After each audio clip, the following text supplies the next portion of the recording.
دايما بنشوف الناس اللي عملت الرولز وعملت القوانين دي ناس عباقرة جدا واحنا جنبهم ما نسواش حاجه خالص، ولكن تعال نبص للموضوع بطريقه مختلفه خالص. نيوتن مكتشف الجاذبيه ولا حط قوانين كتير قوي ليها دعوه بالجاذبيه، عبقري جدا، وانا بالنسبه له ولا حاجه، هو اذكى مني بكتير. اجل الاجابه دي لحد ما نخلص باقي الفيديو. عندي تحليل بسيط. لما نيجي نفكر في فكره نيوتن دي نلاقي كالاتي تحليلي البسيط: في الوقت اللي نيوتن كان عايش فيه ما كانش فيه ولا موبايلات ولا تابلت ولا اي حاجه. بص انا تخيلاتي البسيطه الغير تاريخيه والغير علميه، كان قاعد بيربي كام دجاجه في الحقل وقاعد بيتشمس تحت الشجره وخلاص على كده. هل تفتكر ان نيوتن مجرد ما وقعت على دماغه تفاحيه اكتشف الجاذبيه واكتشف الجرافيتي وحط رولز بقى وبتاع وايه وعش؟ لا، ده وقع على دماغه ولا 300 تفاحيه لولا ما اكتشف. يوم لما نيوتن وقعت على دماغه التفاحيه اللي بسببها اكتشف الجرافيتي، تخيلاتي البسيطه في هذا الموضوع، ساعتها ما كانش قاعد تحت الشجره، كان نايم تحت الشجره. لف الكادر كده معايا، لفينا الكادر. ليه بقى نايم تحت الشجره؟ لانه هو نايم تحت الشجره التفاحيه لما وقعت اتحركت من اليمين للشمال، ما هو نايم كده،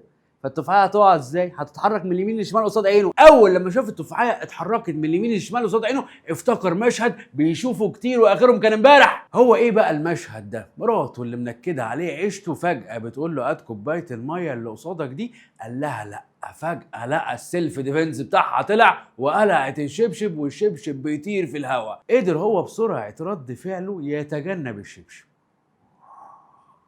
اول لما شاف التفاحه بتتحرك من اليمين للشمال قصاد عينه افتكر هذا المشهد وقال لك بس انا اكيد مراتي قاعده فوق الشجره بتعدي على تفاح. تاني يوم قعد نيوتن تحت نفس الشجره ولكن قعد بطريقه مختلفه، ما بقاش قاعد بيبص قصاده زي العادي. نيوتن تاني يوم لما قعد تحت الشجره المره دي قعد بطريقه مختلفه خالص، قعد تحت الشجره باصص لفوق يشوف مين اللي هيعدي عليه التفاحه دي. قعد يبص ويراقب التفاحه لحد ما يشوف مين، هل مراته اللي بتعدي عليه التفاحه، لحد ما اتفاجئ ان التفاحه ما فيش حد بيحدف، التفاحه بتسيب الشجره لوحدها وتقع ناحيته ناحيه الارض. ابتدى يعرف في وجه شبه ما بين الشبشب والتفاحه، ما بين ايد مراته وما بين فرصه تانية. مراته مسكت الشبشب، رمت الشبشب وهي بترمي الشبشب ادت الشبشب فورس، فبناء عليه الشبشب طار وكان هيخبط في وشه، ولكن هو تجنبه بسلام وعدى من قصاد وشه. اذا في فورس في الموضوع. ابتدى يفكر كده في فورس في الموضوع. الفورس دي يا اما بتيجي ان الشجره بتزق، يا اما بتيجي ان في حاجه تحتي بتشد. فابتدى نيوتن يقعد بقى يتامل في هذا الموضوع ويعمل تاني حاجه بيتميز بها العلماء، عايز اعلمها لك، وهي التاليف. من اساسيات الساينس والفيزيكس انك تالف. الساينتست زمان، العالم زمان، اللي كان بيحصل مشهد بسيط هقوله لك بطريقه بسيطه جدا، كان بيقعد يتامل ويالف، طلع رول. بعد ما بيطلع رول كان بيجي فيه حاجه اسمها مجلات علميه بينشر فيها الرول بتاعه، بيقول لهم والله يا جماعه انا شايف ان الجرافيتي دي عباره عن مغناطيس كبير في بطن الارض وحطيت له الرول بيقول 1 2 3. هذه المجله كانت بتتنشر لعلماء كتير قوي وجامعات كتيره قوي، كانوا بياخدوا هذه المجله يقروا ايه؟ يقروا التاليف اللي عمالنا ده مالفها، ثم بعد ما يقروا يبدا بقى يطلعوا ايه؟ يطلعوا غلطات. فاذا انا عملت ايه؟ انا الفت وانا قاعد تحت الشجره، تاليفه حلوه، ثم نشرتها عشان ما اتعبش. عشان ايه؟ عشان ما اتعبش. لما نشرت هذه التاليفه كل العلماء بقى يجوا من كل حته، فاهم، يمسك التاليفه بتاعتي ويقعد يفصصها عشان يطلع لي ان انا غلط. لو طلع عالم واحد ببروف وايفيدنس اثبت ان انا غلط، يبقى انا غلط، هفكر في تاليفه ثانيه، هالف حاجه ثانيه، هروح اقعد تحت شجره ثانيه، اي حاجه مش مشكله. لو ما قدرش حد يثبت ان تاليفتي غلط يبقى تاليفتي صح. القصد ايه من الموضوع ده كله؟ القصد ان الناس دي ناس عظيمه جدا، ولكن الناس دي كانت عايشه في وقت لسه بيزكس الساينس ما اتحطتش، ما قدرناش نلم الساينس في كتب، فكان بسيط جدا وسهل جدا ان هم يكتشفوا حاجه. ولكن دلوقتي عشان تضيف للساينس جديد لازم تفهم كل اللي فات عشان تقدر تضيف للساينس جديد، عشان كده الموضوع اصعب شويه. ليه بقول لك بقى كل ده؟ بقول لك كل ده عشان عايزك في الفيزيكس والساينس تالف، ما تخافش، تالف ما تخافش، ما تجيش تاخد مني المعلومه وخلاص على كده. انا عايزك تالف. عشان نبدا تاليف لازم نرجع لورا قوي في الوقت اللي هم كانوا عايشين فيه ده، نمسك حاجه كده نشوف هم الفوها ازاي والتولز اللي ساعدتهم عشان يالفوها ازاي وبلوروها ازاي وحطوها في قوانين ازاي عشان نعمل زيهم واحسن كمان شويه. وعشان نقدر نالف صح لازم نرجع لورا شويتين ثلاثه. قول لي ليه بقى؟ عشان نشوف الناس دي كانت عايشه ازاي، عشان نشوف نفس الظروف وبدايات اكتشاف هذا الساينس وتطبيق هذا الساينس ووضع قوانين لهذا الساينس، فنعرف نعمل زيهم. حضرتك مش جاي لي عشان ادرس لك فيزيكس، حضرتك جاي لي عشان اعلمك ازاي تالف. فطبعا انت عارف دلوقتي المفروض نعمل ايه في اللي احنا داخلين عليه دلوقتي. اوراقك، اقلامك، كشكولك، كتابك، مشروبك المفضل، وتروح تجيب دماغك من الثلاجه وتيجي عشان هنبدا نالف ساينس جديده من الاول خالص وفيزيكس جديده من الاول خالص عشان نحرك دي ونطلع لها عضلات.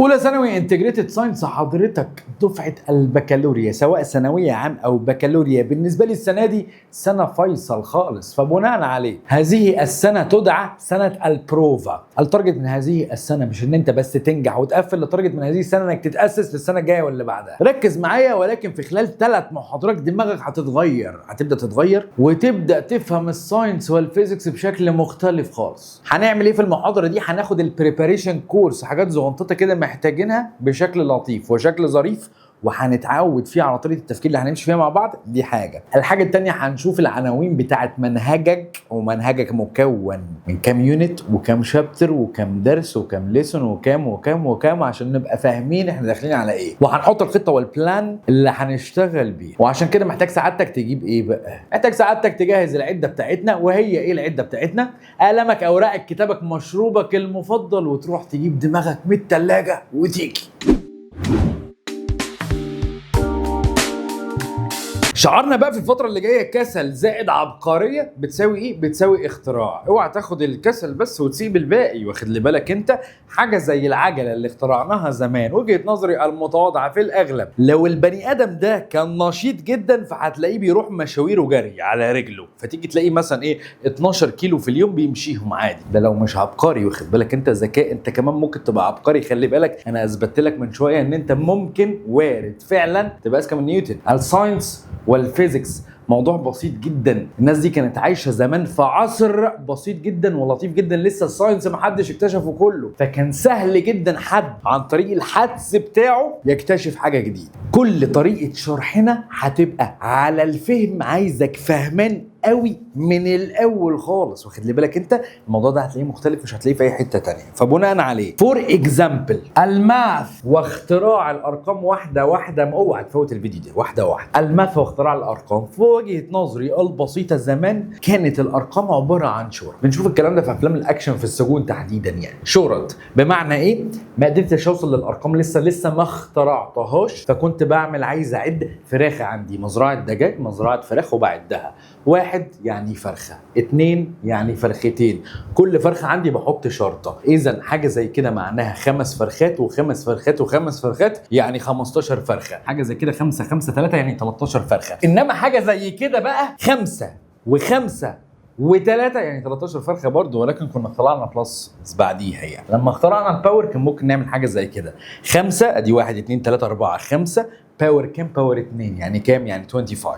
حلو، واحده واحده خليك معايا. حاجه محتاج اراجعها سريعا، هنحتاج الجزء الاساسي بتاعها فهراجعها سريعا. فكره التحويلات، انا هاخد ال3 دول دلوقتي، قدام شويه في المنهج هنحتاج الباقي وهناخده بس في وقتها. هاخد ال3 دول دلوقتي. بالنسبه لي اي حد عنده يوتيوب او داخل على اليوتيوب هيلاقي فلان الفلاني عنده كذا كي سبسكرايبر. فور اكزامبل 10 كي، بلاش 10 عشان ما نتلخبطش، 9 كي سبسكرايبر.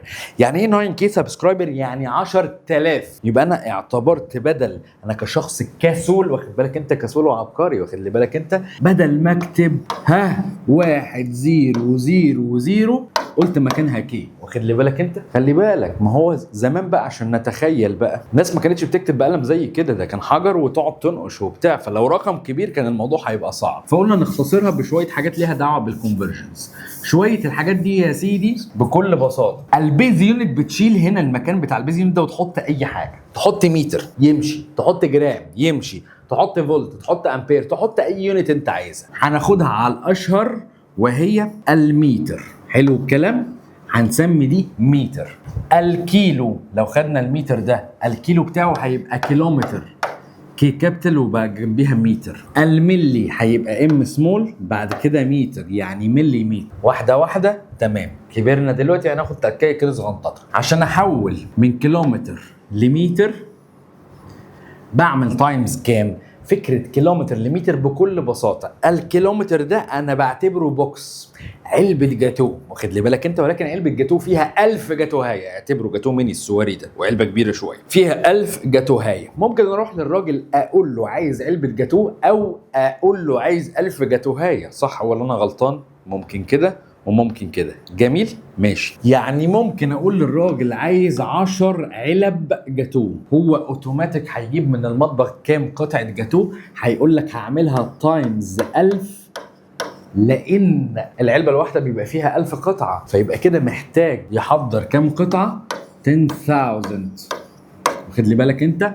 10000 بيس. 1 كيلو، الكيلو الواحد عباره عن علبه جاتوه، في كام واحده من المتر؟ يعني الكيلومتر فيه كام متر؟ فيه 1000. طيب ال1000 دي خلاص مش هنبدا نقول 1000، ولكن لقينا الماث بيساعدنا حاجه هراجعها لك. ممكن نقول بدل ال1000 10 باور 3، ال1000 واحد وجنبيه 3 زيروات، باخد الزيروات دي كعدد 3 اهو، بحطهم على الباور اللي فوق ال10. يبقى لو عايز اروح من كيلو لمتر، من كيلومتر لمتر، بعمل تايمز 10 باور 3. كيلومتر، كيلو جرام، كيلو فولت، كيلو اي حاجه، واخد لي بالك انت. كيلو طماطم ما تنفعش، قلشه ماشي، بلاش قلشه يا جماعه، بلاش. طب لو عايز اروح من متر لملي متر، برضو 1000، يعني هعمل تايمز كام؟ 10 باور 3. طب عايز ارجع من ملي متر لمتر، ديفايد بقى، من كبير لصغير، من كبير من ناحيه الحجم، العلبه الكبيره جواها علبه اصغر، جواها علبه اصغر، وهكذا.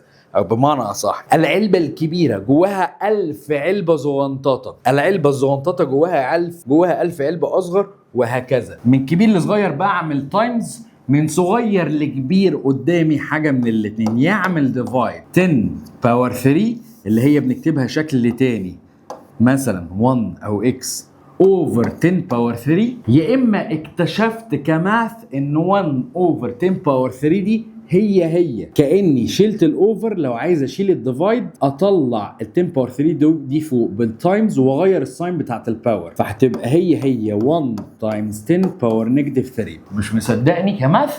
جربها على الكالكوليتر، قول لي الكالكوليتر 1 اوفر 10 باور 3 هيطلع لك 1 اوفر 1000، قول له 1 تايمز 10 باور نيجاتيف 3 هيطلع لك 1 اوفر 1000. خلينا في الاسهل، عايز اروح، ركز معايا، عايز اروح من الصغير للكبير، هعمل تايمز 10 باور نيجاتيف 3، يبقى لو من متر لملي متر تايمز 10 باور 3 بالبوزيتيف، رايح من الكبير للصغير، من الصغير للكبير تايمز 10 باور نيجاتيف 3 بالنيجاتيف الباور. طب بناء عليه من متر لكيلومتر، من الصغير للكبير تايمز 10 باور نيجاتيف كام؟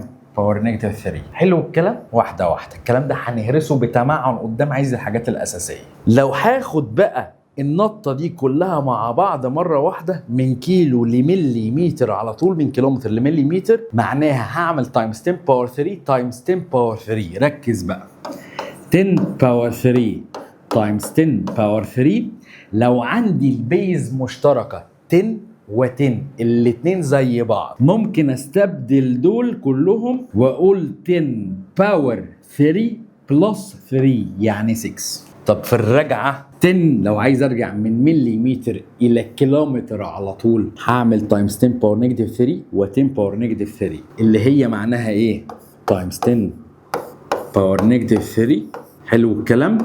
تايمز 10 باور نيجاتيف 3 هي كأني عملت تايمز 10 باور نيجاتيف 3 بلس نيجاتيف 3 اللي هي 10 باور نيجاتيف 6 برضه، يبقى بجمع الارقام وبنزل النيجاتيف. طب انت هتعمل مشوار طويل لحاجه انت ما تعرفهاش، سي مثلا عايز اروح من الميجا لحد المايكرو، اعد 10 باور 3 و3 6 و3 9 و3 تاني 12 اهو، تاني باخد ازاي ما بينهم 3 و3 6، بص باجي اقف عند اليونت، و3 9 و3 12. يبقى لو عايز اروح من الميجا للمايكرو على طول هعمل تايمز 10 باور 12.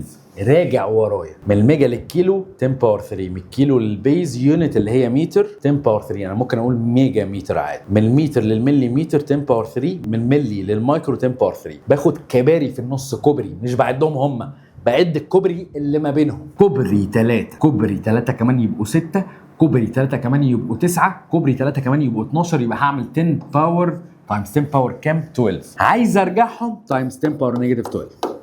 يبقى لازم اكونكت من الكبير للصغير، الباور بيبقى بالبوزيتيف، من الصغير للكبير الباور بيبقى بالايه بالنيجاتيف. نحل كام اكزامبل. عايز حضرتك تنزل الاول الكلام ده وتحله وبعد كده تجيلي. باي ذا واي السيشن دي هتلاقيها فور فري موجوده على المنصه بتاعتنا، هتلاقي البي دي اف موجود، هتلاقي الهوم ورك بتاعها نازل، هتلاقي الامتحان بتاعها نازل فور فري. تقدر تخش دلوقتي تعمل اكونت فور فري وتنزل الحاجه دي وتطبعها وتشتغل معايا. عايزك تحل بعد كده ترجع لي. بلس لازم تبقى متابعنا وداخل في جروبات الواتساب عشان تستفاد بكل الخدمات اللي موجوده على الواتساب فور فري. كونفيرت 350 سنتيمتر تو متر، من سنتيمتر لمتر. دي التركايه كلها ماشيه 10 باور 3 ما عدا السنتيمتر. كنا بنقول من متر الى سنتيمتر تايمز 10 باور 2 اللي هي تايمز 100. يعني 100 فيها كام زيرو؟ فيها 2 زيرو. يعني ايه 100؟ يعني 10 باور 2 باور عدد الزيروات. هنا عايز يحول من سنتيمتر لمتر، يبقى عايز احول من الصغير للكبير، يبقى هي ولكن الباور بالايه؟ بالنيجاتيف. 10 باور نيجاتيف. خلصان. يبقى هعمل ايه؟ 350 تايمز 10 باور نيجاتيف 2 اللي هي كاني بقول ديفايد 10 باور 3 اللي هي كاني بقول ديفايد 1000. عدد الزيروات سوري مش 1000 100 عدد الزيروات عندي. ركز في دي بقى. او عدد الباور، بمعنى عدد الباور هنا 2 ماشي بالايه نيجاتيف ولا بوزيتيف؟ بالنيجاتيف. معناها هتخيل ان دي 350 بوينت زيرو ويجرى حاجه. هل دي اختلفت؟ ده زيرو اللي بعد البوينت مفيش اي اختلاف. اعمل ايه عشان اضرب ده في ده بطريقه بسيطه من غير كالكليتر عشان انا عايز دي تشتغل؟ نعمل ايه؟ الباور هنا 2 الساين بتاعته نيجاتيف يبقى نعمل ايه؟ نرجع بالبوينت مرتين، مره هنا ومره هنا، جت مكانها ما بين ال3 ما بين ال5، يبقى الانسر بتاعي هيبقى 3.5. اليونت ايه اللي انا رحت لها؟ متر. طبعا هتقول لي هنا في زيرو. طب انا لو قلت لك 3.50 هل هتختلف؟ مش هتختلف. اي عدد زيروات هيجي بعد البوينت طالما ما فيش بعديه رقم ولا ليه اي لازمه. حلو الكلام؟ يبقى 3.5 متر. طب عايزين نجرب في اللي بعدها، من جرام لكيلو جرام. واحده واحده. انا فهمتك قصه الكيلو دي، تحطها جنب جرام، تحطها جنب فولت، تحطها جنب امبير، جنب اي حاجه. الكيلو جرام عشان احوله لجرام بقول الكيلو جرام فيه 1000 جرام. يعني كام ال1000 دي؟ 10 باور كام 3؟ مش ال1000 فيه 3 زيروز يبقى 10 باور 3. طب لو عايز ارجع العكس من جرام لكيلو جرام، يعني من الصغير للكبير تايمز 10 باور نيجاتيف 3. هنا عايزنا نروح من الصغير للكبير، يبقى تايمز 10 باور نيجاتيف 3 يبقى 2500 تايمز 10 باور نيجاتيف كام 3. الرقم كام؟ 3. بتخيل كأن في بوينت هنا. في ارقام ممكن تيجي فيها بوينت فعلا، انا دلوقتي ما عنديش فبتخيل. في تريننج كتير هنتدربه ما تقلقش. يبقى هحرك البوينت 3 نقلات. الدايركشن ده او الساين دي نيجاتيف ولا بوزيتيف؟ نيجاتيف. طالما نيجاتيف يبقى هرجعهم. عارف لو بوزيتيف يبقى هطلع لقدام، ولو طلعت لقدام وما فيش هحط زيرو. واخد بالك انت؟ يعني انا لو عايز اعمل تايمز 10 باور هخليك تعملها انت دلوقتي ما لخبطكش. النيجاتيف هرجع فين؟ لورا. ازاي؟ 3 بالنيجاتيف يبقى 1 2 3. جت ما بين ال2 ما بين ال5، يبقى الانسر بتاعها هيبقى ايه؟ 2.5 كيلو جرام.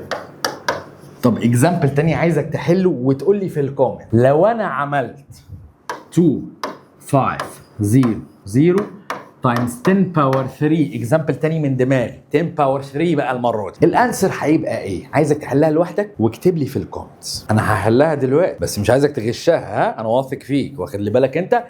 حل والف زي ما نيوتن الف زمان وزي ما ناس كتير الف. احبك وانت بتالف حتى لو بتالف حاجه مش صح احسن من مش عارف، بس الف لي حاجه منطقيه بلاش نهبط. واخد لي بالك انت في فرق شديد ما بين التاليف والهبد. التاليف ده يجي يقول لك بقى انت فاهم، مثلا مستر وشه منور ليه دلوقتي، فواحد يجي يالف لك يقول لك بص المستر وشه منور دلوقتي لان هو من الصبح ملطوع في الشمس، فالجلد بتاع وشه ده ابتدى يكولكت نور الصبح من الشمس كتير، فلما جه يصور لك المحاضره بتاعت حضرتك كان وشه منور. تاليفه. هل صح؟ لا مش صح، لكن كمبدا التاليف لا، الواد ده خياله كويس، الواد ده خياله حلو، فعجبني، انا انبسط قوي كده. مش لازم تبقى صح بس انا انبسط. تاليفه طلعت بايظه، في واحده تانية هتطلع صح، مفيش اي مشكله. لكن الهبد ده واحد بيطبش بيلطش بيقول اي حاجه وخلاص. يبقى عايزين نبقى بنالف مش بنهبط. حلو الكلام؟ بوز حلها، اكتب لي في الكومنت وارجع تاني قول لي، لان انا دلوقتي هحلها، هعتبر ان انت حلتها وارجع. 2500 تايمز 10 باور 3، هكتب 2500 اهي تايمز 10 باور 3. قلت لك اعتبر ان عندك البوينت اهي. عندي كام هنا نقله؟ عندي 3. الرقم اللي فوق بوزيتيف ولا نيجاتيف؟ زي الاكس اكسس كده. البوزيتيف باصص الناحيه الثانيه في الجراف، النيجاتيف معناها رايح الناحيه دي. طالما بوزيتيف يبقى همشي بالبوينت دي على عدد النقلات. ادي 1 ادي 2 ادي 3. مشيت 3، مش الدنيا هنا فاضيه؟ حط لي زيروات 1 2 3. اصبح الانسر بتاعي 1 2 3 4 5 6. دي 2 مليون و500. حلو الكلام؟ 2 مليون اند 500,000 يعني 2 مليون و500 الف. حلو الكلام؟ اهي نجرب نحل 3 و4 فيهم تركايه لطيفه. تعال نمسح ده كده ونحل 3 و4 فيهم تركايه لطيفه جدا جدا جدا. بص معايا كويشن 3 بيقول لك كونفيرت 2 متر سكوير تو سنتيمتر سكوير. متر تو سنتيمتر سكوير مش عارف ايه. على طول يا عم ما انت قلت من متر لسنتيمتر تايمز 10 باور 2. اوبا نحل ايه؟ حل بقى بسرعه معايا. ها 2 تايمز من متر سنتيمتر 10 باور 2 يبقى الانسر هي ممكن اسيبها كده كانسر، وممكن اقول 200. نقلت الزيروات وانا لسه عاملها خلصت 200. اوبا نسيت اليونت سنتيمتر سكوير. عملت كده مبسوط؟ اسمح لي اقول لك ان هذا السؤال ثعباني وغلط. هذه الاجابه غلط. ركز معايا، ركز هنا. متر سكوير دي غير متر خالص. متر ده بيقيس لي لينث، طول. لو جبت لك حته فتله هنا او جبت لك قلت لك السكرينه دي كام متر، هتقول لي السكرينه دي 3.5 متر. السكرينه دي 3 متر ونص. حلو الكلام ده صح؟ اليونت بتاعتها بالايه؟ بالمتر. انما المتر سكوير دي يونت اريا. واخد لي بالك انت؟ يونت اريا. طب 2 متر سكوير دي ممكن تبقى ايه؟ يونت اريا ممكن اعتبرها اريا اوف ريكتانجل عنده اللينث ده 1 متر وده 2 متر. اذا 1 تايمز 2 لو عايز اجيب الاريا عباره عن ايه؟ لينث تايمز ويدث. 1 تايمز 2 هتديني 2 متر سكوير. الاريا بالمتر سكوير. 2 متر سكوير اللي هو كاتبها لي هنا. طب ما تيجي نجرب، مش هو عايز يحولها لسنتيمتر سكوير؟ طب ما تيجي نجرب الاول في السايد ده والسايد ده اللي كان ده بالمتر وده بالمتر، نحوله الى سنتيمتر وسنتيمتر، بعد كده نجيب الاريا. من متر لسنتيمتر تايمز 10 باور 2 يعني ال1 متر ايكوال كام؟ 10 باور 2 يعني 2 زيروز. ال1 متر ده ايكوال 100 سنتيمتر. طب ال2 متر ايكوال 200. هزود 2 زيروز لان 10 باور 2 200 ايه؟ ما تسيبهاليش فاضيه سنتيمتر. تيجي نجيب الاريا لينث تايمز ويدث. لينث تايمز ويدث يعني 100 تايمز 200. ما تجريش تعملها على الكالكوليتر. واخد بالك انت؟ شايفك طالما حاجه بعملها تايمز 1 وجنبيها زيروات بزود الزيروات دي عليه. 200 تايمز 100 ايكوال ال 200 تنزل زي ما كانها زي ما هي، والزيروين دول يجوا بعدها يعني 20,000. اليونت كانت سنتيمتر تايمز سنتيمتر يعني سنتيمتر سكوير. يبقى الاريا بتاعت هذا السكوير بالسنتيمتر ايكوال كام؟ 2 وجنبيها 4 زيروات سنتيمتر سكوير. هل دي هي اللي طلعتها في الاول؟ لا، اذا دي غلط. يبقى كده معناها، ما هي دي التجربه، انا بخوض التجربه بفك الحاجه عشان افهم. كده معناها ان في اختلاف ما بين ان اقول لك من متر لسنتيمتر على طول حولها لي، ما بين ان اقول لك متر سكوير تو سنتيمتر سكوير. طب الاختلاف ده كام في كام زيرو؟ هنفهم دلوقتي. هتفهم هنا 2 زيرو هنا 4، يبقى هنا في زياده 2 زيرو. زياده 2 زيرو بالتايمز طبعا يعني تايمز 10 باور 2. طب جت منين؟ طب واحده واحده. تعال نجرب بقى التركايه دي. هعملها ولكن بالرول اللي انت فاكره في الماث او اللي بفكرك بيه في الماث. كان في رول بيقول لك 2 متر سكوير تو سنتيمتر. نعمل ايه؟ اشوف الرول العادي من متر لسنتيمتر بعمل تايمز 10 باور 2. طب المتر سكوير بقى ال2 هنا لو لقيت اليونت عليه سكوير باجي اوتوماتيك هنا اعمل براكت وبراكت واحط الباور اللي هو السكوير ده فوق، تبقى 10 باور 2 اول باور. بفكرك انت عارفه في الماث، بفكرك اللي متفاجئ ان انا بقول حاجه جديده انت المفروض عارفه في الماث. ركز معايا شويه. بفك البراكت ده ازاي كماث بقى؟ بقول له ده تايمز ده يعني 10 باور 2 اول باور 2 هي 10 باور 2 تايمز 2 اللي هي 4. سوري ايه اللي انا كاتبه ده؟ اللي هي 4. حلو الكلام؟ وفهمتك جت منين. متلخبط سن، اعمل بوز بسرعه وارجع اخر دقيقتين اتفرج عليهم تاني. ارجع لك من متر لسنتيمتر كنت بحولها عادي اهي تايمز 10 باور 2. من متر سكوير لسنتيمتر سكوير مش هتنفع، فبتاع الماث قال لي الرول بتاعها عشان انا احفظه وانت المفروض حافظه من السنه اللي فاتت، ولكن انا ما رضيتش اسيبك حافظ. ليه؟ قلت لك مش هاسكه مني. واخد لي بالك انت؟ 10 باور 2 اول باور 2 جت منين؟ تخيلت مش ده بيقيس اريا المتر سكوير؟ مش ده بيقيس اريا السنتيمتر سكوير؟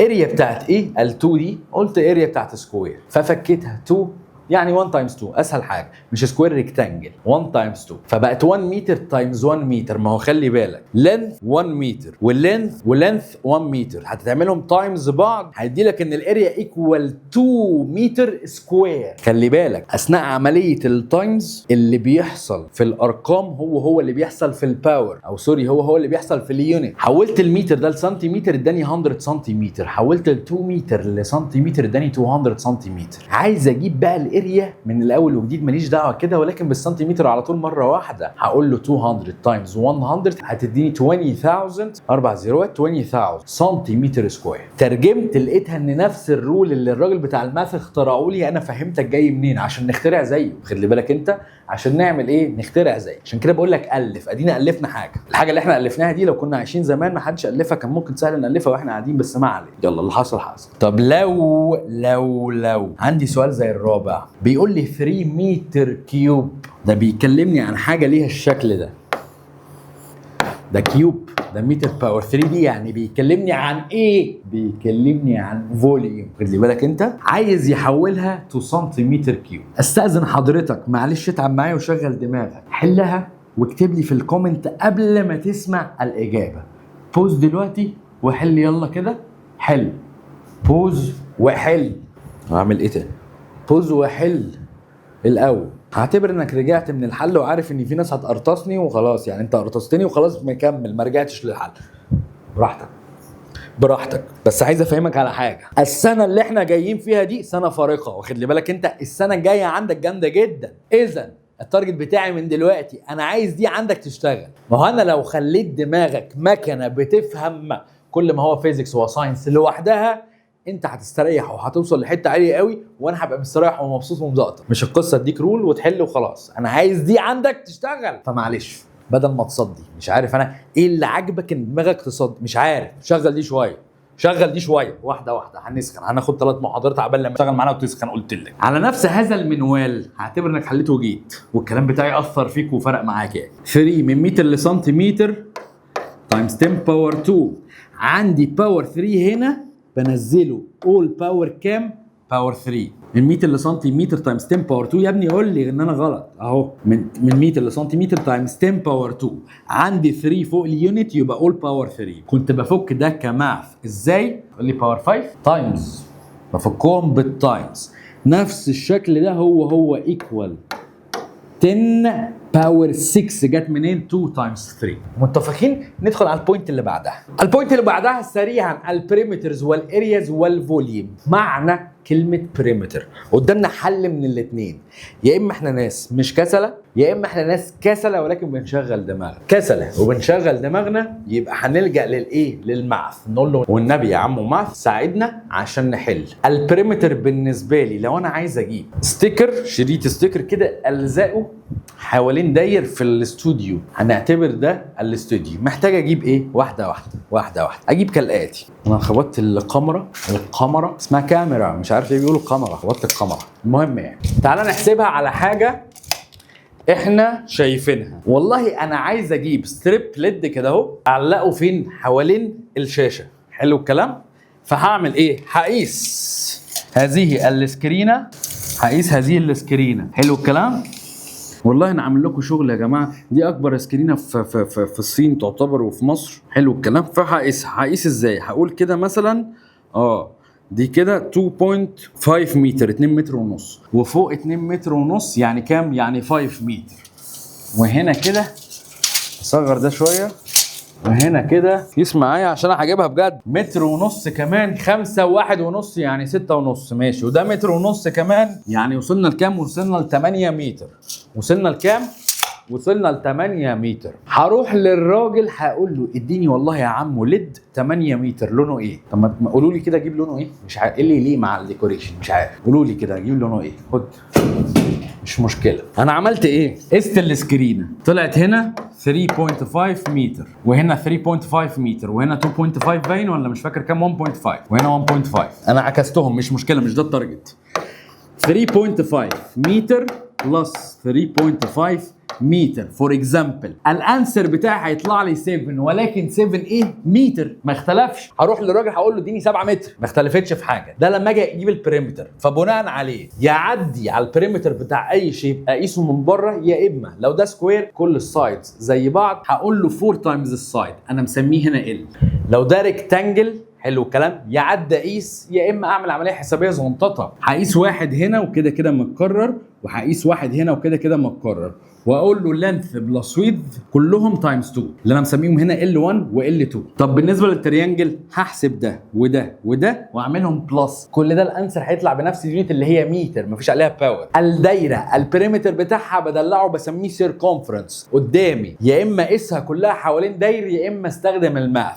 طبعا انت دلوقتي هتقول لي هتقيسها ازاي بالمتر اللي انت رزعته في الارض ده حوالين داير؟ المتر هيتطبق، ولو عندنا دايره كبيره زي ميدان مش هنعرف. دي حلاوه الماث. انا لو عندي دايره مش لازم اقيسها كلها، خلي بالك انت لو قست الراديوس بس اقدر عن طريق عمليه ماثيماتيكال احسبها. البريمتر بتاع الدايره اللي هو السيركمفرنس ايكوال تو باي ار، بدل ما تقيس كده. طب انت عايز تقيس بقى مش عايز تستخدم الرول، حبل هات حبل ولف الحبل حوالين الدايره وبعد كده افرد الحبل وقيسه بالمتر عادي. دي بنتلخبط ما بين 2 باي ار ما بين الاريا بتاعتها اللي هي باي ار سكوير. يبقى اذا كل البريمتر بيتقاس بالايه؟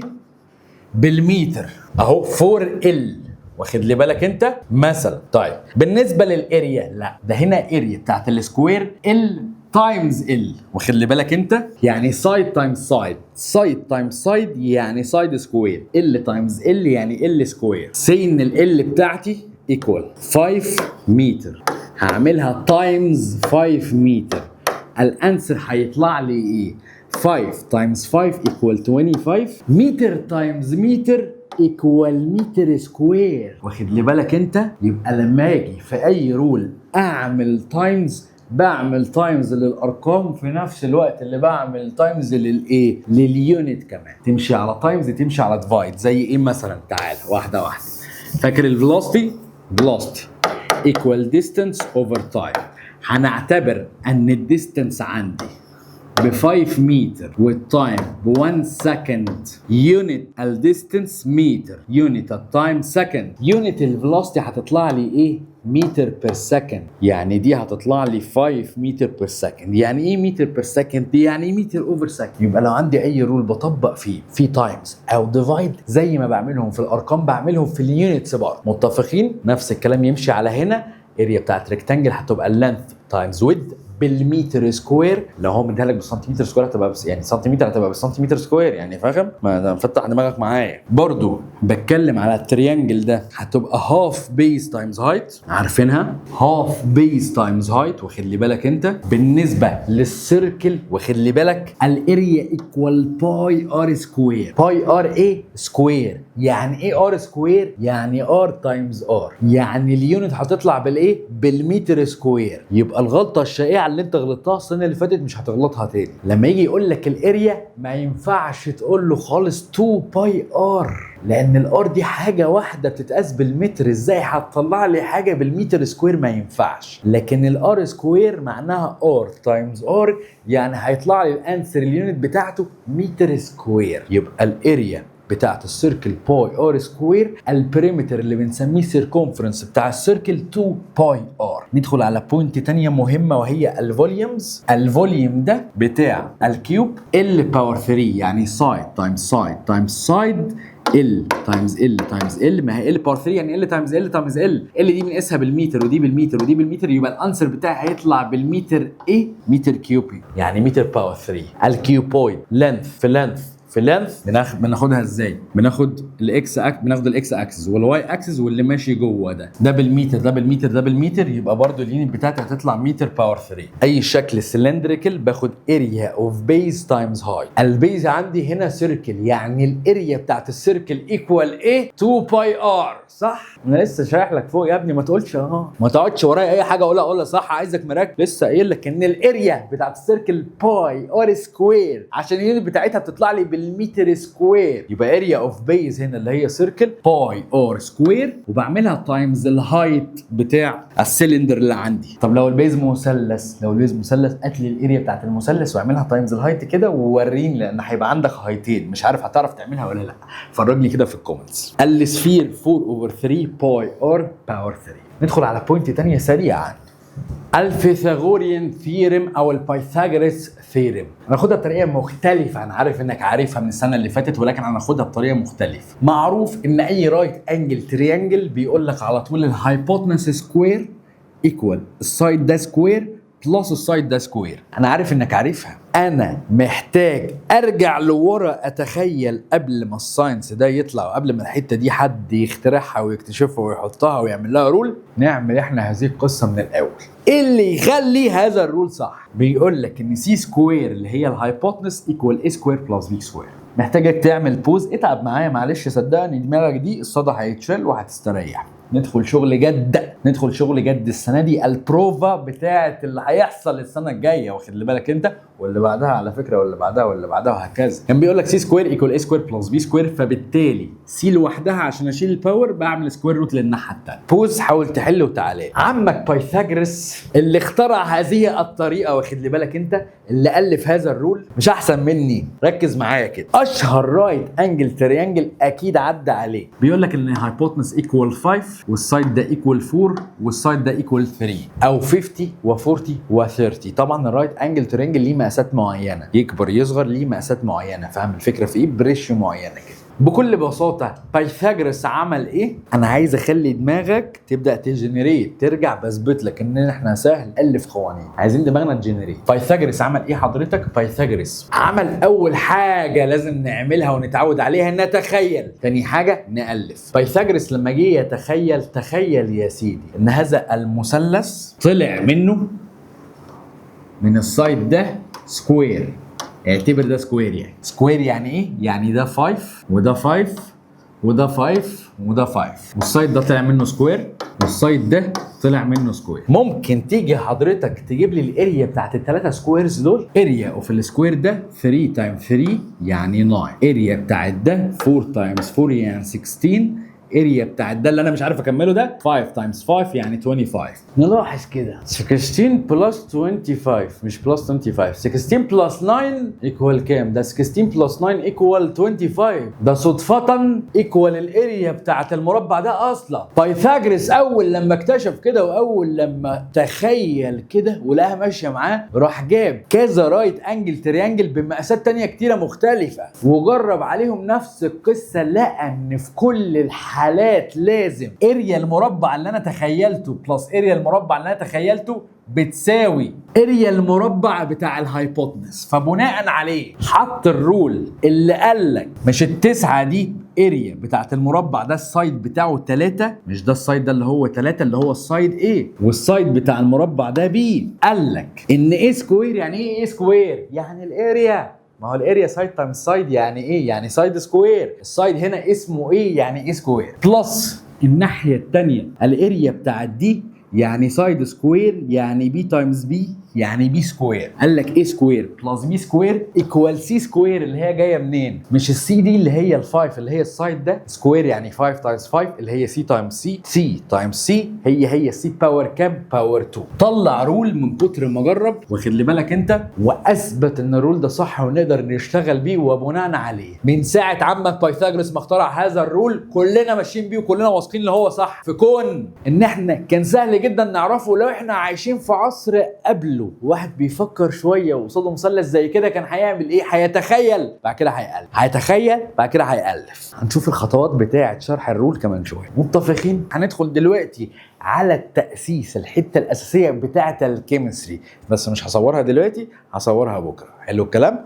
هروح ونيجي نصور بكره، تتفرج على الحته بتاعت ايه؟ انت هتلاقيها ورا بعض، انت ما تستناش اوعى تقفل الفيديو تقول لي بكره، انت هتلاقيها وراها على طول. متفقين؟ تعالى فاصل وانا واصل. فهذا الفاصل عايزك تروح تمشي رجلك، لو مشروبك المفضل خلص اعمل مشروبك تاني وتعالى عشان نخش على الحته بقى البونبونيه بتاعت الايه، بتاعت الكيمستري. زي ما قلت لك اللي بيفرق اليمنت عن اليمنت عدد البروتون اللي جوه، ولو بنقارن ما بين اليمنتس نيوترال لازم عدد البروتون يبقى قد عدد الالكترونز. الكلام ده ابتدى مع البني ادم من زمان قوي، بدايه اكتشاف البيزكس بتاعت الساينس. اول لما قدر يشوف ويصور جوه النيوكليس ان في بوزيتيف شارج وبروتون والكلام ده، ابتدى يفهم الكلام ده. البريودك تيبل اللي انت خدته بقى، وجدنا هناك بعض جروب من الاليمنتس الاوتر موست شيل. انت طبعا فاهم قصه الشيل دي، اول شيل بتشيل 2 الكترونز بس، اللي بعديها بتشيل 8، اللي بعديها بتشيل 8.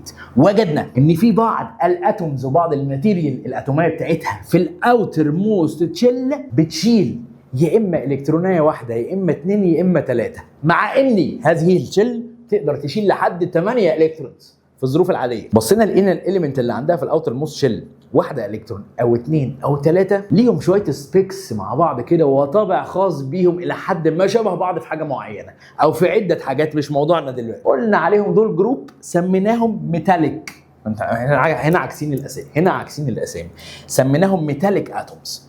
ميتاليك اتومز عندها في الاوتر موست شيل يا 1 يا 2 يا 3. خلي بالك الاسامي دي معكوسه. بالمناسبه الPDF ده هتلاقيه موجود على جروب الواتساب. لو انت مش على جروب الواتساب خش على التليجرام وهتدخل من خلاله على جروب الواتساب عشان تتابع. ده فايتك كتير قوي، فايتك كتير جدا من الترم اللي فات، فايتك كتير جدا. في نفس الوقت لقينا بعض الاليمنتس تانية شبه بعض في شويه اتيتيود وشويه سبيكس، وشبه بعض في التصرفات، شبه بعض في حاجات كتير قوي. لما جينا نركز بقى ونبص بعمق اكتشفنا ان الاليمنتس اللي شبه بعض دي عندها في الاوتر موست شيلز بتاعتها يا اما 5 الكترونز يا اما 6 الكترونز يا اما 7 الكترونز. 5 6 7 سميناهم كجروب على بعض نون ميتالز. اصحى للكلام، سميناهم ايه؟ نون ميتالز. عاده اي كيميكال رياكشن بتحصل في الاوتر موست شيل، عشان كده تلاقينا مش مهتمين قوي بالحاجات اللي جوه دلوقتي، بنتكلم على ايه؟ الاوتر موست شيل. طب يبقى واحده كده واحده عشان نظبط الكلام قبل ما ندخل على النقطه. كل الاليمنتس فيها نيوكليس وفيها اوربت حواليها بيتلف فيها شويه الكترونز. الالكترونز كلها شبه بعض، البروتونز شبه بعض اللي هي بوزيتيف تشارج جوه النيوكليس. اللي بيفرق اليمنت عن التاني عدد البروتونز اللي جوه، وبالتالي لو بنتكلم عن نيوترال يبقى برضه عدد الالكترونز اللي بره. طب هل دي كل الاليمنتس اللي حوالينا كده؟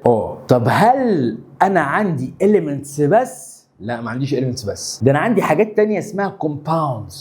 يعني ايه compounds دي؟ دي تعتبر molecules مكونه من اكثر من element يدوك ماتيريال تانية خالص. تخيل بقى. طب زي ايه؟ مثلا عندك الصوديوم اللي هو Na، ده صوديوم، وعندك كلورين اللي هو Cl مثلا، ده كلورين، ده element وده element، ده ليه شكل وده ليه شكل، ده ليه سبيكس وده ليه سبيكس، ده ليه مواصفات وده ليه مواصفات. لما ييجوا يعملوا كيميكال رياكشن مع بعض ويعملوا لي NaCl بيطلعوا لي ملح، حاجه ثالثه خالص ليها شكل تاني خالص وليها مواصفات تانية خالص، NaCl. تخيل بقى. يبقى اذا الماتر ممكن نلاقي فيها كمان، انا بكلمك على الحاجه اللي بشوفها بعيني، في اشكال كتيره قوي جايه نتيجه تركيبات بقى، اليمنت مع اليمنت، اتوم مع اتوم، 2 اتوم مع اتوم، 3 اتوم مع اتوم. خش في الاورجانيك بقى، حاجات كتير قوي مع بعضها مش قصتنا دلوقتي. عشان نفهم هذه التركيبات بتيجي ازاي. هل هذه التركيبات لو جبت اي اليمنت مع اي اليمنت حبستهم مع بعض اجباري يعملوا كيميكال رياكشن ويتفقوا مع بعض يطلعوا لك كومباوند؟ لا. تعال بص معايا. هناك نوع من الروابط ونوع من البونز ما بين الاليمنت والثانيه. اشهر 2 بنستخدمهم دلوقتي واحده الكوفالنت بون. ما هو الكوفالنت بون وما هو سر الكوفالنت بون؟ اي اليمنت واي اتوم في الدنيا بيبقى ليها هدف واحد، هي بتبحث عن الاستقرار، ستابيليتي. عايزه تستقر، تبقى ثابته كده، في ستابيليتي، مستريحه نفسيا. طب في ستابيليتي يعني ايه؟ هتروح تكون اسره بقى وتتجوز بقى وتجيب عيال وبتاع مش عارف ايه، استقرار بقى. بهزر معاك بعد اذنك. انا التيتشر دلوقتي وقلش براحتي. خلي بالك ده مش قلش يعني. فين زمن القلش بتاع زمان؟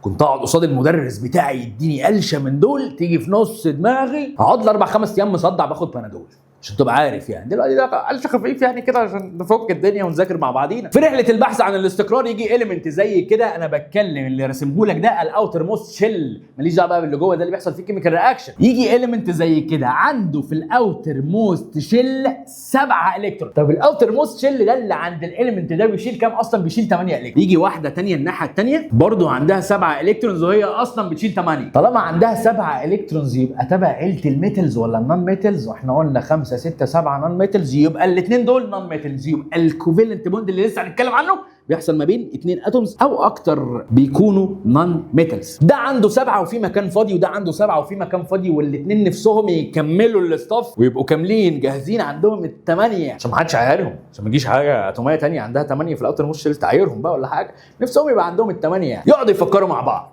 ينزلوا يقعدوا على القهوه، يجيبوا كوبايتين قهوه كده ويقول لك بس نعمل مشروع، نفتح شركه. طب لما نيجي نفتح شركه هنفتح شركه ازاي؟ ده قال له، ده جاء قال انا هدخل في الشركه دي باتوم من عندي، وده قال انا هدخل باتوم من عندي. يبقى كده الشركه فيها كام اتوم؟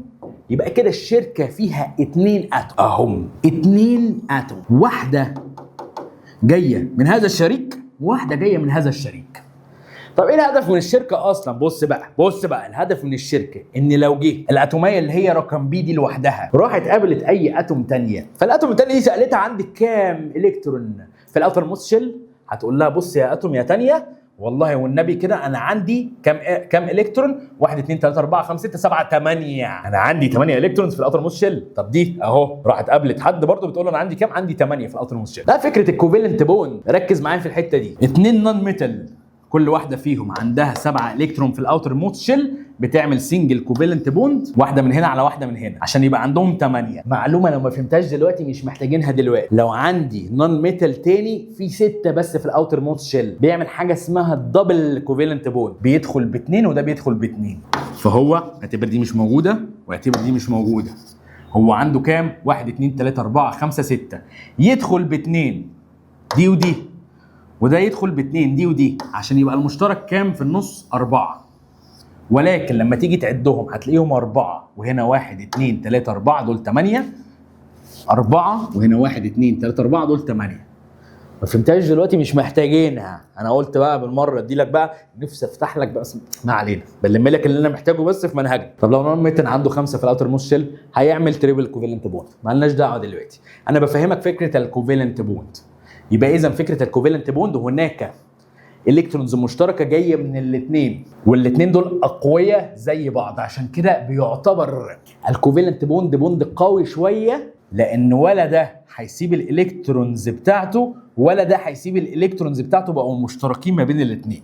عندنا نوع تاني من البوندز، ايه النوع التاني من البوندز؟ الايونيك بوند. الايونيك بوند بقى يا سيدي مختلف شويه ازاي؟ الكوفالنت بوند كانت 2 اتومز اقوياء، ولكن في الايونيك بوند في الاغلب بتبقى في اتوم ضعيفه واتوم قويه. بمعنى ايه؟ في الاوتر موست شيل بتاعتها، برضو بتكلم على الاوتر موست شيل، فيها الكترونيه واحده، واتوم تانية في الاوتر موست شيل فيها 7 الكترونز. لك ان تتخيل الشيل ده، قلنا نعتبره فصل، كلاس في المدرسه. عندك فصل في المدرسه بيشيل 8 طلاب، واكشلي جواه 7 طلاب في ديسك واحد فاضي، وعندك فصل تاني بيشيل 8 طلاب برضو وجواه طالب واحد بس. تيجي تلاقي فجأة كده اول لما الفصلين يجوا جنب بعض كده، او المدير يشوف الفصلين جنب بعض كده يقول لك بس النور ده، في كهرباء في الفصل ده وفي كهرباء في الفصل ده، هنا في نور وهنا في نور. طب ما الاسهل اخد هذا الطالب اللي في الفصل ده لوحده عشان يطفي النور بقى في الفصل واوفر وكده، واوديه ما في مكان فاضي هناك واوديه. ده اللي بيحصل فيه ايونيك بوند.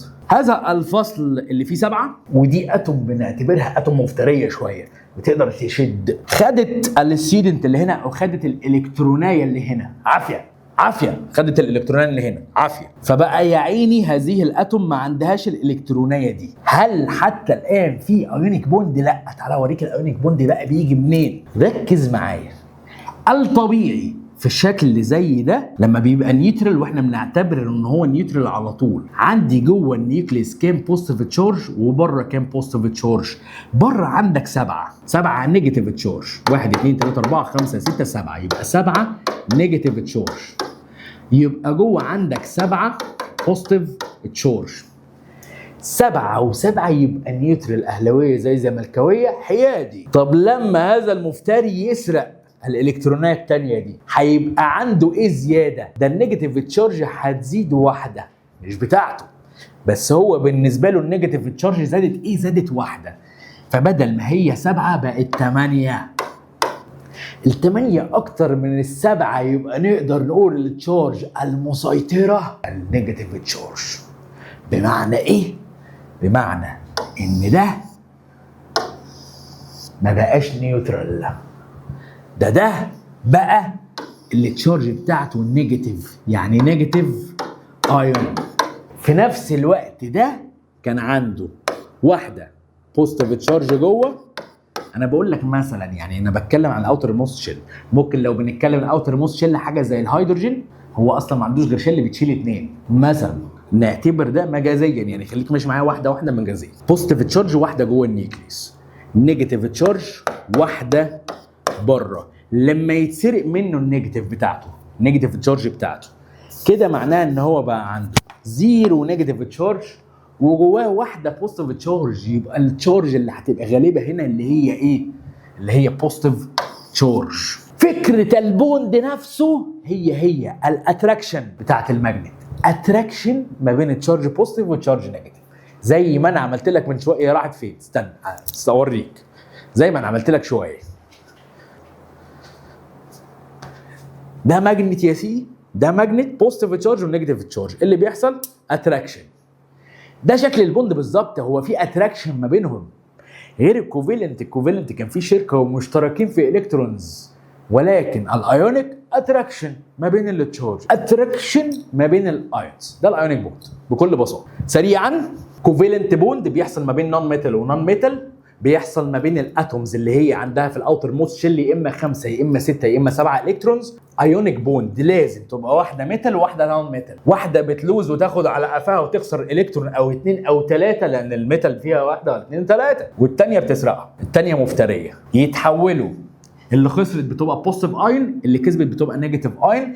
البوزيتيف والنيجاتيف بيتشدوا لبعض. دي لما تتاخد الالكترونيه بتاعتها، انت فاهم، بتبقى ماسكه كده في الالكترونيه، وانما عم سيب لي الالكترونيه بتاعتي، فهي كده كانها ايه؟ رايحه مع الراجل. التاني مش همه بقى، التاني شدتها معاه، شد الالكترونيه والتانيه ماسكه في الالكترونيه شدتها معاه، فمش فارقه. اكزامبل للميتالز عشان نفرق لك بقى، عشان نبقى فاهمين. اكزامبلز للميتالز، تيجي تلاقي حاجه زي الصوديوم عندها الكترونيه واحده في الاوتر موست شيل. اللي بيفرق ما بين اليمنت والتاني اتفقنا عدد البروتونز اللي جوه. كل الحاجات طالما دي مش ايون يبقى نيوترال، يبقى تقدر تعرف عدد البروتونز اللي جوه من عدد الالكترونز. غيرت في عدد البروتون يبقى غيرنا في الاليمنت نفسه. ولكن المشترك في الميتالز الاوثر موست اوربت. صوديوم في واحد في الاخر، بوتاسيوم علامته الكي، السيمبل بتاعته كي، فيها واحد في الاخر. زنك عنده 2 في الاوتر موست شيل. الالومنيوم عنده 3 في الاوتر موست شيل. كوبر عنده واحده في الاخر. الاتش جي ده اللي هو الميركوري عنده 2 في اخر شيل. جميل. طيب نخش على حاجه تانية لطيفه. صديقي العزيز، روح مشي رجلك بريك دقيقتين، افتح باب التلاجة، طلع ازازه ميه، خد لك بق ميه، حطها تاني في التلاجة واقفل، وتعالى عشان نخش على بارت تاني قوي جدا ومهم جدا. روح وتعالى مستنيك. البولي اتوميك ايون، واحده واحده بقى كده. بناء على انا عندي كام الكترون في الفالنسي في اخر شل خالص، بيتحدد عليها. تيجي تلاقي في اليمنتس معينه واتومز معينه عندها قدره فظيعه ان هي تعمل مولكيولز مع بعض، وتلاقيها في الكيميكال رياكشنز متكرره كتير. اول لما تلاقي كذا وتلاقي كذا في الاغلب بيطلعوا لي ووتر، اول ما تلاقي كذا وتلاقي كذا تلاقيهم مطلعين لي سولت. في حاجات كده بتتكرر. الكيميكال رياكشنز بكل بساطه عباره عن ايه يا سيدي؟ يا سيدي اوتر موست شيل واوتر موست شيل بيتفقوا عشان الاثنين يوصلوا حاله ستابيليتي. من ضمن الحاجات اللي بنسميها بولي اتوميك ايونز، وهنفهم يعني ايه بولي اتوميك ايونز دلوقتي. من اشهر البولي اتوميك ايونز، من اشهر البولي اتوميك ايونز الهيدروكسيد ايون. واحده واحده كده. هيدروكسيد او اتش، واحده هيدروجين واحده هيدروجين. واحده ايه واحده هيدروجين واحده اكسجين. بص بقى يا سيدي، الاكسجين يا سيدي عنده كام الكترون؟ عنده 8. متوزعين ازاي؟ 2 في اول شيل، خلينا على اخره كومبليت، والشيل الثاني عنده 6. ادي الاوتر موست شيل بتاع الاكسجين في كام؟ في 6 الكترونز. الهيدروجين يعني هو عنده الكترونيه واحده في اول شيل. عاده اي كيميكال رياكشن داخل فيها اكسجين وداخل فيها هيدروجين، هناك رغبه فظيعه ان الاثنين مع بعض يخشوا في كيميكال رياكشن، فعلى طول بتلاقي حصل ايه؟ دخلوا في كيميكال رياكشن، والاكسجين شدت الالكترونيه بتاعت الهيدروجين، خدتها معاها عشان يبقى عندها كام الكترون؟ عندها 7 الكترون. دي الحاجات الشائعه اللي بتطلع على طول، اكسجينيه هيدروجينيه بيشدوا بعض على طول. طب ركز معايا بقى كده، ركز معايا كده. الاكسجين عنده في الشيل ده كام؟ 7. طب الشيل ده اصلا بيشيل كام؟ بيشيل 8. الاليمنت الاتوم، اي اتوم بتبحث عن ايه؟ الاستقرار، عايزه توصل لمرحله الاستابيليتي، مستقره. مرحله الاستابيليتي دي يبقى عندها الاوتر موست شيل بتاعتها كومبليت مليان على اخرها، يا اما فاضي خالص. كومبليت لازم يبقى كومبليت عشان ابقى مستقر كده خلاص. وانس ان تكون عندي او كيميكال رياكشن فيها هيدروكسيد او اتش على بعض، بيبقى في رغبه فظيعه ان هذه الموليكيول على بعضها تشد الكترونيه من اي حته تاني، وفعلا بتنجح انها تشد الكترونيه من اي اليمنت حواليها عشان تزود الالكترونيه التامنه عندها وتوصل لحاله استابيليتي. طب كل ده على بعضه كان في الاول، ركز معايا هنا عشان الفكره هنا ان احنا مش بنبص على الاليمنت لوحده. كل ده على بعضه كان في كام بوزيتيف تشارج؟ كان عندي الهيدروجين في واحده بوزيتيف تشارج جوه واحده، وكان عندي الاكسجين في 8 بوزيتيف تشارج. يبقى كله على بعضه في كام بوزيتيف تشارج؟ في 9 بوزيتيف تشارج. طيب النيجاتيف تشارج ادي 1، والاكسجين قلنا 2 في اول ليفل و6 في الليفل اللي بعديه، يعني 8، يبقى 1 زائد 8 يعني يدينا 9 نيجاتيف تشارج. يبقى من غير ما ارسم دي اهي، من غير ما ارسم دي، الاو اتش على بعض نيوترال، ولكن ما بيفضلش كده كتير، عنده رغبه فظيعه ان هو يشد اي الكترونيه تانية، فساعتها هياخد الالكترونيه دي يحطها على 9. انا بكلمك على الهيدروكسيد كلها على بعض، هتاخد الالكترونيه تحطها على 9 عشان يبقى عندها 10 الكترونز، يعني 10 نيجاتيف تشارج، يعني الطابع بتاع الاو اتش على بعضها نيجاتيفلي تشارج. عشان كده دايما بنلاقي الاو اتش عليها نيجاتيف واحده، لان النيجاتيف تشارج بالالكترونيه واحده زياده، وبتبقى كلها على بعضها بنسميها نيجاتيف ايون. عاده عندي جروبس شبه دي بقى، كلها جروبس من الايونز. لما بنيجي نتعامل معاها في الايكويشن بنتعامل كانها جروب على بعضه، لان هم الشد ما بينهم والبوندنج ما بينهم قوي جدا، فبنتعامل على اساس انها، الكلام ده مش دقيق قوي، ولكن كانها اتوميه على بعضها. طب جروبس زي ايه؟ واحده كده هفهمك. البولي اتوميك ايون واحده عندك جروب زي ايه؟ ال NO3 ايون، انا بعتبرها هي دي، خلي بالك دي في بوند ما بين واحده نيتروجين و3 اكسجين، في ما بينهم كوفالنت بوند. ركز في نوع البوند اللي ما بينهم، كوفالنت بوند. ولكن لما باجي اتعامل معاها في الكيميكال رياكشنز بتعامل في الاغلب كانهم جروب على بعض، كانها اتوميه واحده، ولكن عليها نيجاتيف 1 هنا، يعني عندها الكترونيه زياده. نيجاتيف ايه؟ نيجاتيف 1، عندها الكترونيه زياده. طب بمعنى ايه تاني عشان انت سرحت مني؟ ال NO3 لو اعتبرناها الكترونيه على بعض، الكلام ده يعني فاهم؟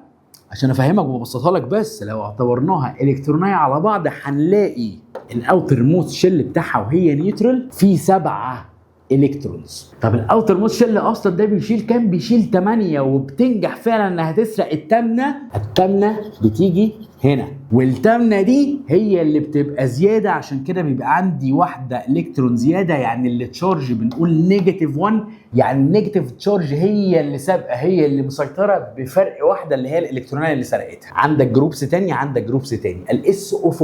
الSO4 يا سيدي بنعتبره لما نيجي نتعامل معاه في منهجنا، الكلام ده غير دقيق بس عايز افهمك، بنعتبره كانه اتوميه على بعضه لوحده. لما بنيجي نبص تركيباته بنعتبره اتوميه على بعض، بنلاقي ان هو عنده 6 في الاوتر موست شيل، ناقص له 2 فعلا بينجح انه يسرقهم، فيبقى عنده 2 اتوم زياده، يعني التشارج اللي بتطغى عليه هي النيجاتيف. طب نيجاتيف كام؟ نيجاتيف 2 عشان 2 الكترونز زياده. عشان كده الSO4 بنعتبره كانها على بعض، هو جروب وايون على بعضها، ولكن بنعتبرها انها على بعض عباره عن اتوم الاوتر موست شيل بتاعتها فيها 6 ناقصها 2، بتكافح وبتفايت تروح تسرق الاثنين دول.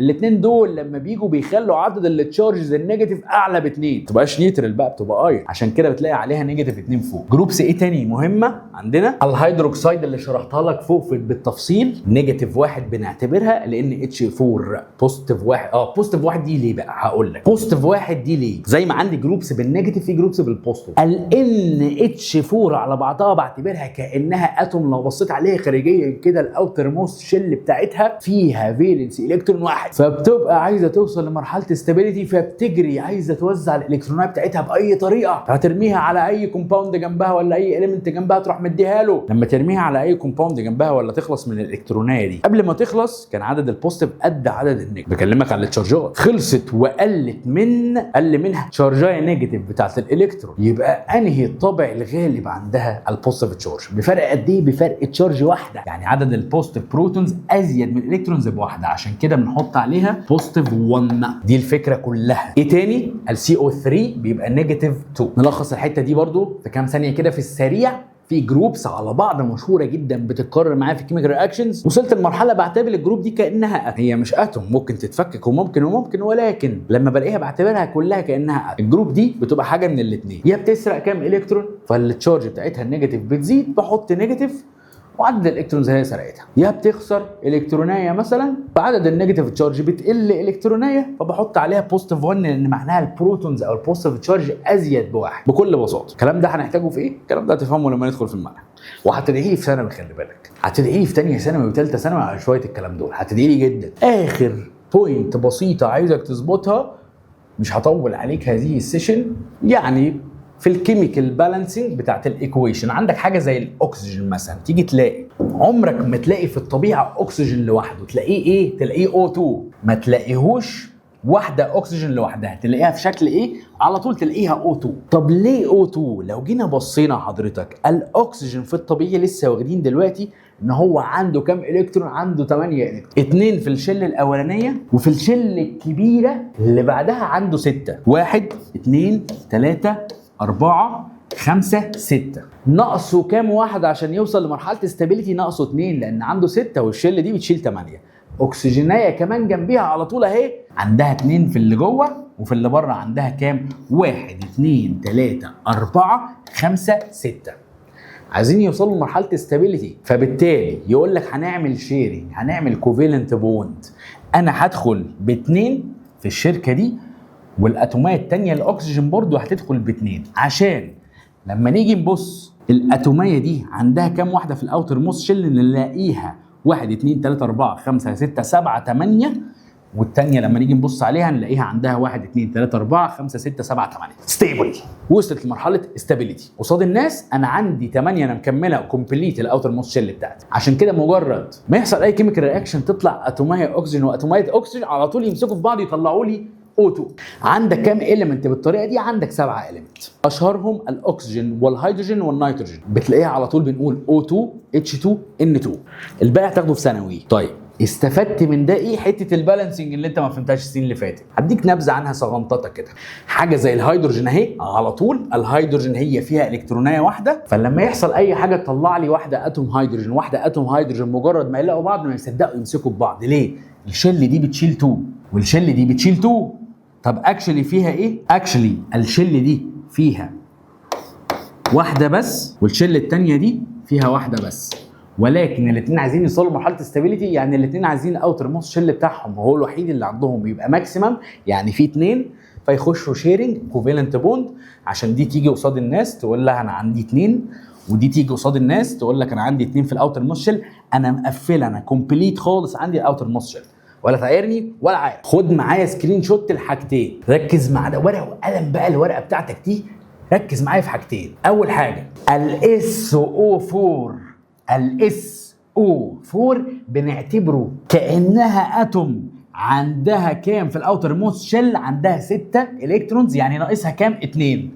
SO4 ناقص له كام في الاوتر موست شيل؟ 2. SO4 ناقص له كام؟ ناقص له 2 الكترونز. طيب نرجع للميتالز، SO4 ناقص له 2، SO4 ناقص له 2. طيب نبص كده، Na اللي هو الصوديوم ده ميتال، عنده كام في الاوتر موست شيل؟ عنده واحده. حلو الكلام، يبقى Na عنده واحده في الاوتر موست شيل، الSO4 ناقصه 2. لما بنيجي لو جبنا شويه SO4 وشويه Na حطيناهم على بعض، شويه SO4 وشويه Na حطيناهم على بعض، ندخلهم في كيميكال رياكشن. يعني انا بختصر لك، تفتكر اللي هيطلع لي هيحصل ما بينهم كيميكال رياكشن هيحصل، تفتكر اللي هيطلع لي ايه؟ لاول وهله انت هتحس اللي هيطلع ده هيبقى NaSO4.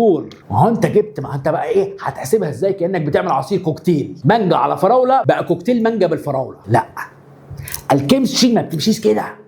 الكيمستري ما بتمشيش كده. بتمشي ازاي؟ الSO4 بنعتبرها كانها اتوم ناقصها 2 الكترون. Na قلت لك عنده واحده زياده، عشان كده واحده Na بالالكترونيه الزياده بتيجي تدخل في السبوت دي، الSO4 بتشد وتجري تسرق الالكترونيه بتاعتها.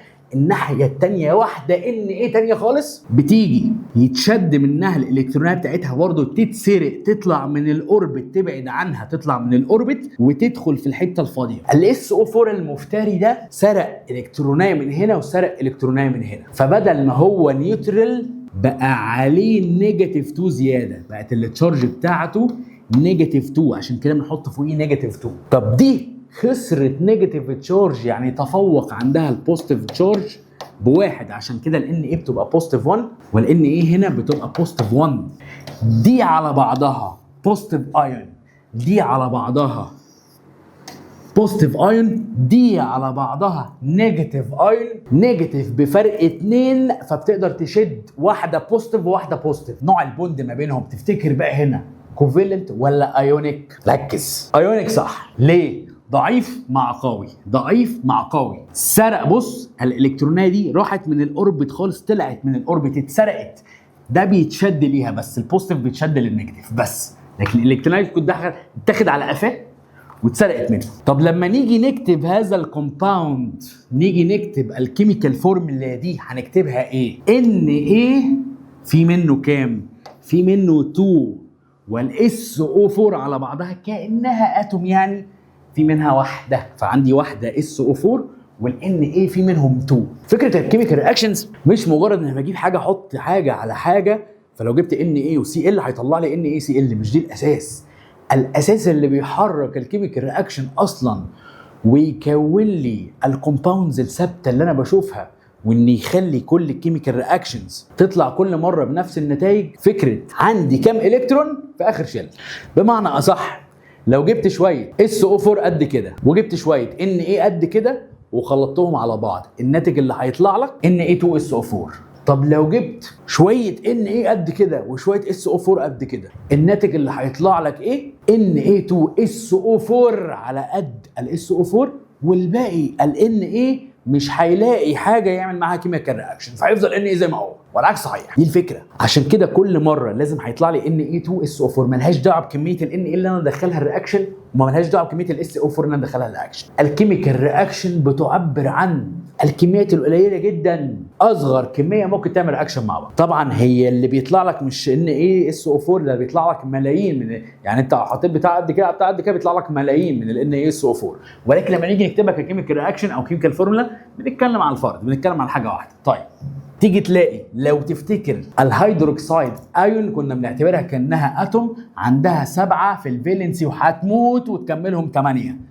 Na زي ما قلت لك عنده واحده بس في الفالنسي، وكده كده بيتاخد على قفاه وبيخسرها، فاول لما تحط Na على OH بيتسرق، بيتاكل على قفاه، يتسرق الالكترون بتاعته، فالتشارج هنا بص بقت ايه؟ ما بقتش نيوترال، بقت نيجاتيف 1، والتشارج هنا ما بقتش نيوترال، بقت بوزيتيف 1، لان هو خسر واحده نيجاتيف، فالبوزيتيف عنده بقى اكتر من النيجاتيف. وبعد كده نوع البوند اللي هنا ايونيك بوند، جاي نتيجه اتراكشن ما بين البوزيتيف تشارج وما بين النيجاتيف تشارج. والNaOH ده يعتبر اشهر بيز عندي. هنفهم الكلام ده، ده الاساس عشان افهمك البالانسنج. نيجي في معادله مثلا كيميكال ايكويشن زي دي، Hg اللي هو ميركوري عامل رياكشن مع الاكسجين، مديني حاجه اسمها HgO، دي ماتيريال انا جبتها على بعض البرطمان اسمها HgO، ميركوري اوكسايد. علامه المثلث ده معناها هيت، دخلت لها هيت انرجي، الهيت انرجي كسرت البوند اللي ما بين الHg وما بين الO. حلو الكلام. طلعت لي ايه؟ الHg لوحده، وده ميتال ميركوري.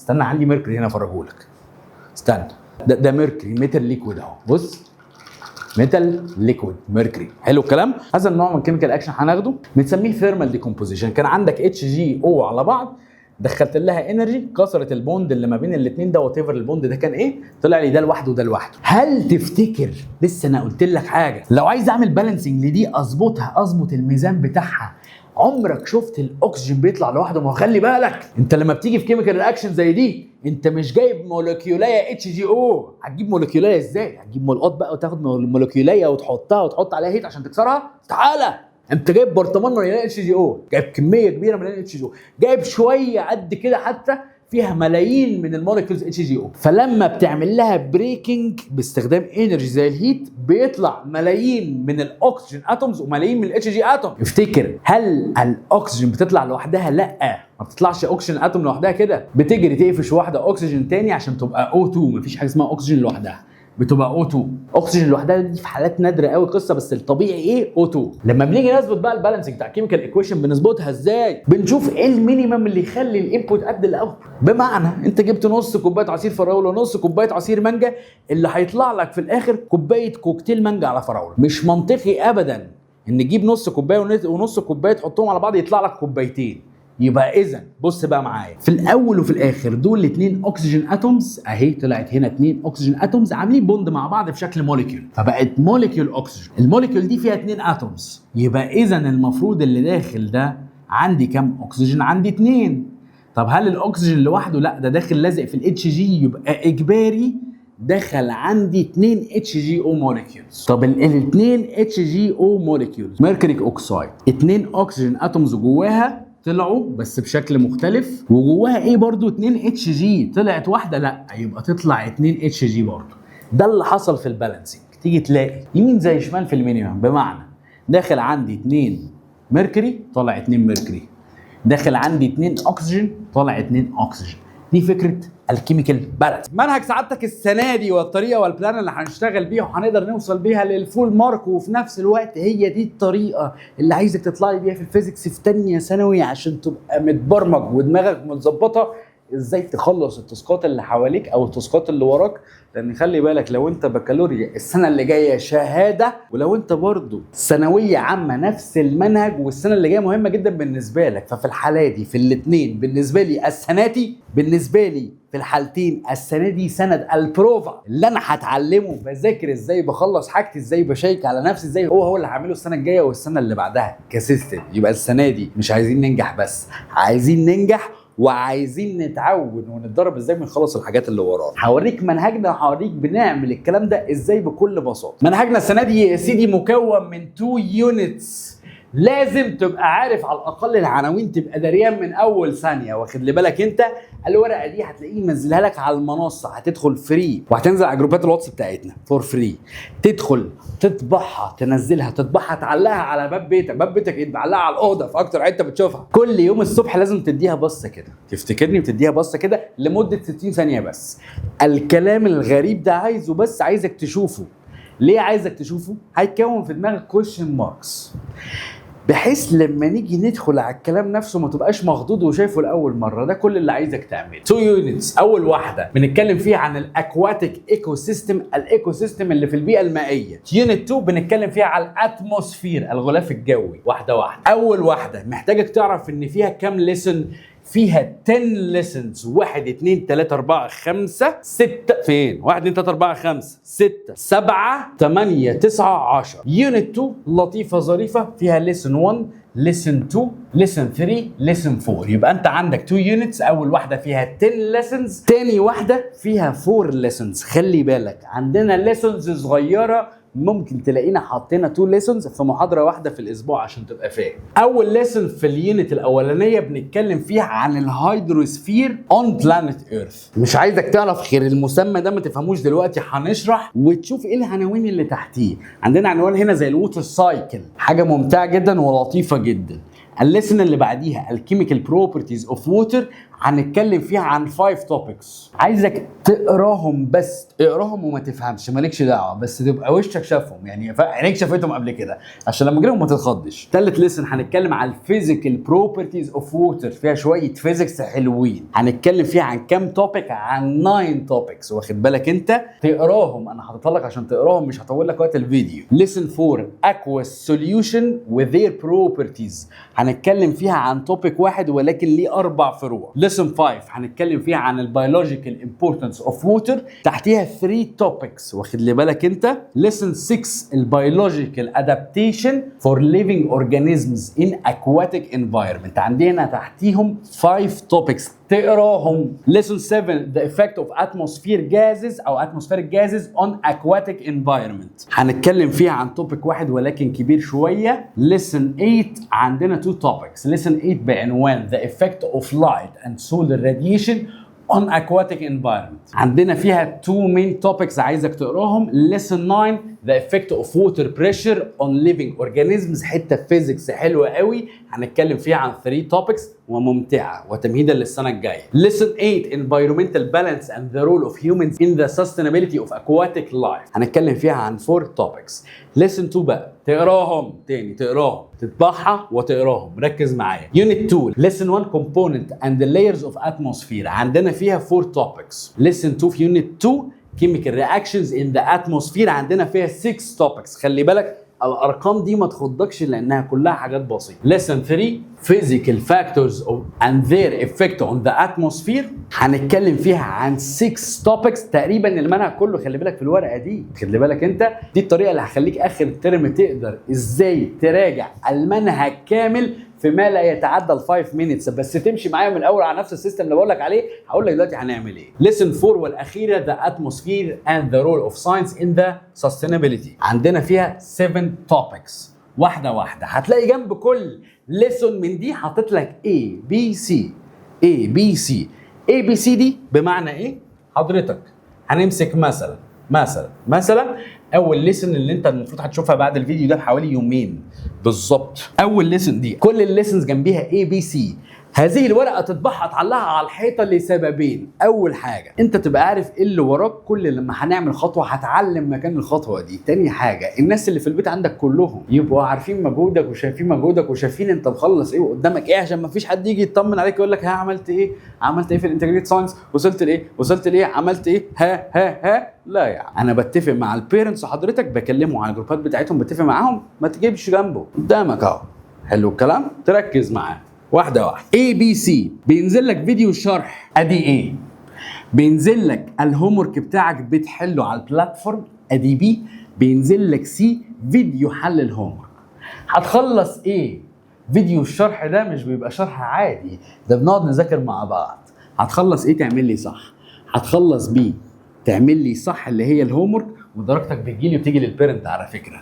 هتخلص سي اللي هو فيديو حل الهوم ورك، هتعمل صح. الكلام ده في كل الليسنز عشان تبقى عارف انت ايه اللي وراك، ولما تلاقي نفسك بتشطب، عايز اقول لك لما تبدا كده تمشي في الترم شويه بتخلص هتستمتع بمجهودك، لان انت قاعد تشطب. وكل خطوه من دول مونيتور دي بيجي لي درجاتك، بيجي لي انت عملتها ولا ما عملتهاش. وارد جدا في اي وقت تيجي تلاقي تليفون مني او حد من التيم، وارد يكون مني، يقول لك ها فين كذا. خلي بالك انت، استعد واتمنى تكون خلصت البريباريشن كورس والكورس التاسيسي عشان تدخل على اول حصه في المنهج. هتلاقي تحت اللينك المنصه اللي تقدر تدخل تسجل عليها. تشاو.